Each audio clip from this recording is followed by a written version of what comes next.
New methods and medications to treat diseases can really be pivotal to medical success for patients who struggle with those illnesses. Research involving clinical trials is crucial. Eyewitness News reporter Jeremy Baker explains what they are and how they helped one man in his fight against cancer.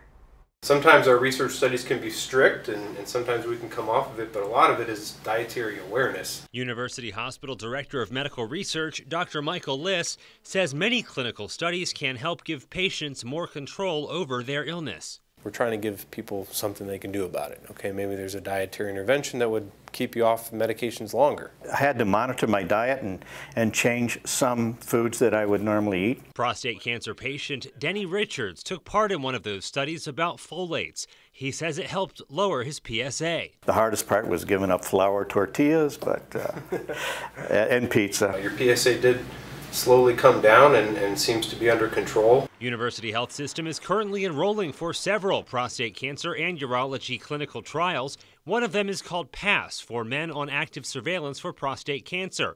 Upgrading is for men with low-grade cancer who have elected to have a radical prostatectomy.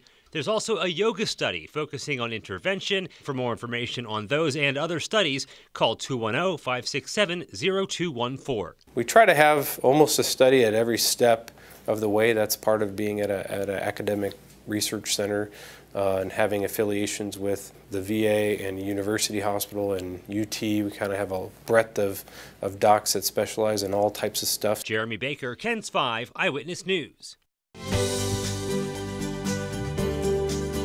So it kind of sounds like whatever your condition, there's a study that's right for you. Right. You just have to look for it. For more men's health information, call the number on your screen, 358-3045, and you can also find the rest of our Jeremy Baker Real Men Wear Gown stories at wearthegown.com.